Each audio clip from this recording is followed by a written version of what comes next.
అందరికి నమస్కారం. Hi boys. ఇదేంటి వాసుని స్లోగనా ఇది? సరే, 2026 వచ్చి ఆల్మోస్ట్ 3 months కంప్లీట్ చేసుకుంటున్నాం. ఈ మధ్యలో మీరు చాలా సినిమాలు చూశారు, చాలా హిట్ అయినాయి. మీకు నచ్చిన సినిమాలు ఏంటో చెప్పండి. జన జనవరి నుంచి రిలీజ్ అయిన సినిమాలు: యుగంధర్, దురంధర్, నారి నారి నడుమ మురారి, మనశంకర్ వరప్రసాద్,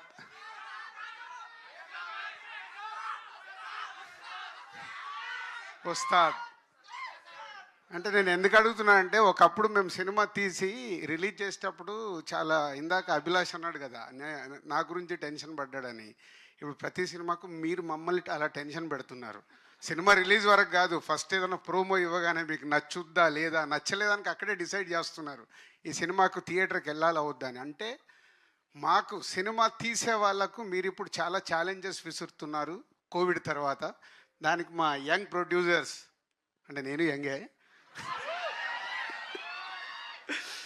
అంటే ఇందాక వాసు అన్నాడు కదా, Bunny Vas and UV Vamsi first Arya సినిమాతో సినిమా ఫీల్డ్లోకి వచ్చారు.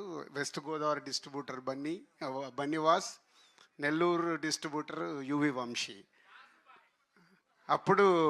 అప్పటికి ఇంకా బన్నీ వాసు కాలేదు వాడు. బన్నీ మెల్లిగా మెల్లిగా మెల్లిగా అయిన తర్వాత బన్నీ వాసు అనేది ట్యాగ్ లైన్ కూడా నేనే ఇచ్చా, ఏమని పిలవాలి వాసు అని.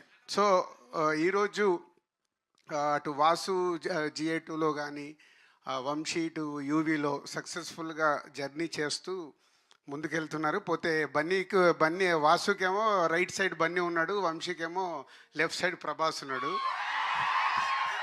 సో అలా వాళ్ళు సినిమా పైన ఇంట్రెస్ట్తో ఇద్దరు అలా ప్రొడ్యూసర్స్ అవ్వడం, డిస్ట్రిబ్యూటర్స్ నుంచి ప్రొడ్యూసర్స్ అవ్వడం, లైక్ మమ్మల్ని ఇన్స్పిరేషన్గా తీసుకొని సక్సెస్ఫుల్గా సినిమాలు తీయడానికి మెయిన్ పంతా స్టోరీ. వాళ్ళిద్దరు కూడా స్టోరీల్ని పట్టుకొని కొత్త డైరెక్టర్లతో కూర్చొని వర్క్ చేయించు సినిమాలు తీసిన సినిమాలన్నీ సక్సెస్ఫుల్లే, రైట్? శర్వాతో యూవీలో ఇది 4th ఫిలిం. రన్ రాజా రన్ కానీ, ఎక్స్ప్రెస్ రాజా కానీ, అండ్ మహానుభావుడు కానీ అన్నీ.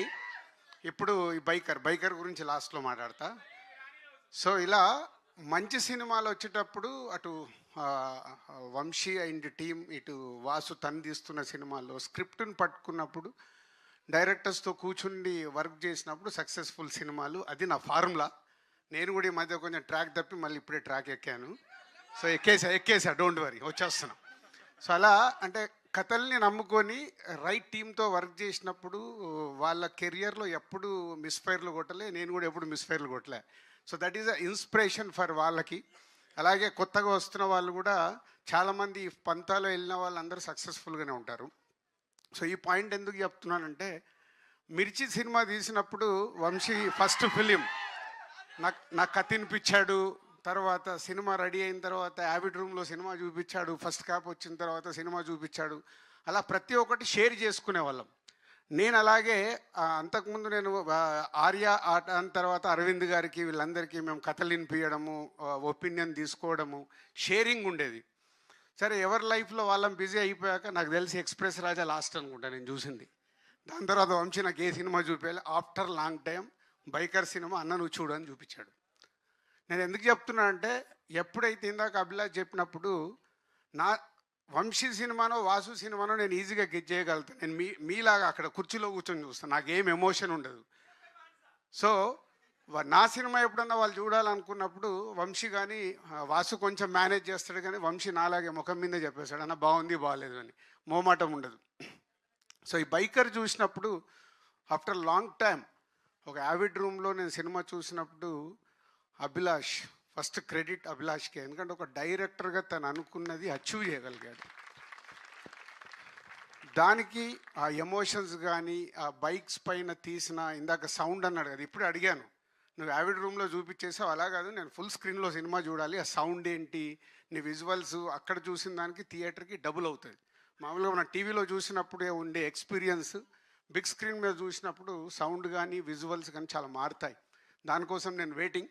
సో యావిడ్లో చూసినప్పుడు ఐ లైక్ ద ఫిలిం. నాకు ఇందాక అభిలాష్కి వంశీకి రెండే నాకు అనిపించినవి ఫ్రెష్గా చూసాను, నాకు స్టోరీ ఏం తెలియదు. 2 కరెక్షన్స్ అనిపించినవి చెప్పాను, వాళ్ళు ఇమీడియట్గా చేసుకొని నాకు వంశీ ఫోన్ చేశాడు, అన్న మీకు అనిపించే చేశానని. So this film is going to super hit.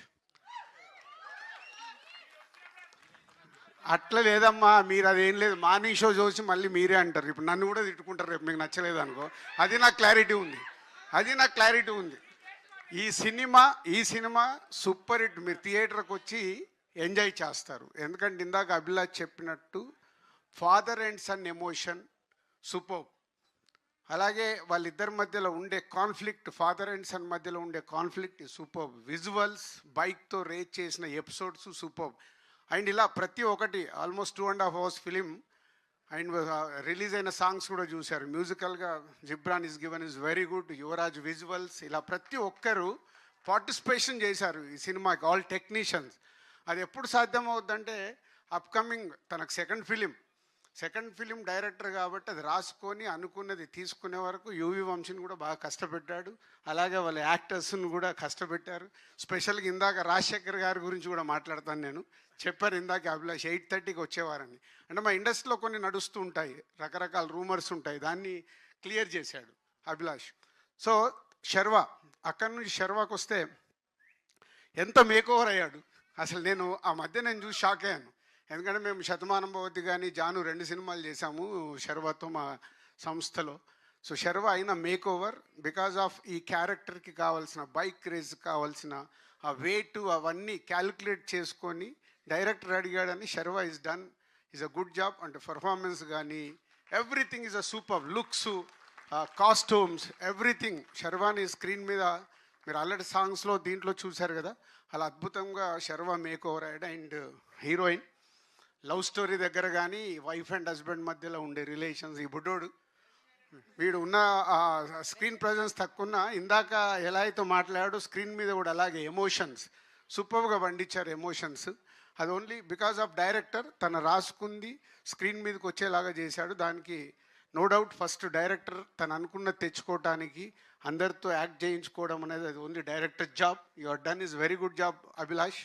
Vasu నువ్వేదో ఆశపడుతున్నావు, బట్ వెయిట్ చేయి ఒక 2 years అండ్ అభిలాష్కి ఏదో చెక్ ఇస్తాను. సో అలాగే అదర్ యాక్టర్స్తో పాటు ఇస్ రాజశేఖర్ గారు. ఇందాక 2.0 అని వాసు ఎవరు అన్నారు. ఎస్, రాజశేఖర్ గారిని ఈ స్టేజ్ పైన ఉన్న దాంట్లో ఫస్ట్ సీనియర్ ఆయన, సెకండ్ సీనియర్ నేనే. సో రాజశేఖర్ గారిని అన్ని రకాలుగా చూసాం.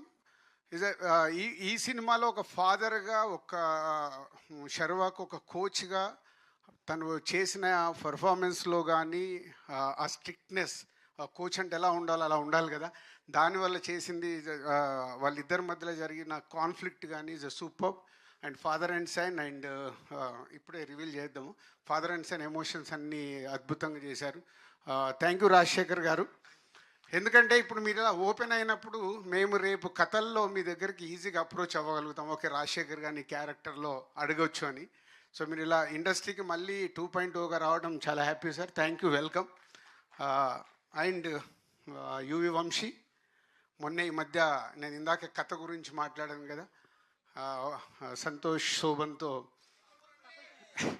నాకన్నా ముందు మీరే చెప్పేస్తారు కదా.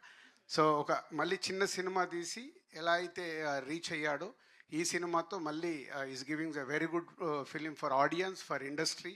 మా ఇండస్ట్రీకి ఏంటంటే సినిమాలు ఆడుతూ ఉంటే మాకు ఎనర్జీ ఎక్కువ వస్తుంది, మాకు సినిమాలు ఆడుతూ ఉండాలి. So thank you Vamsi. April 3rd నేను మాట్లాడిన అన్ని నిజాలు రేపు మీరు చూసినప్పుడు వస్తాయి. Thank you. Thank you, Dilraj Garu. Thank you so much for coming and gracing the event, sir.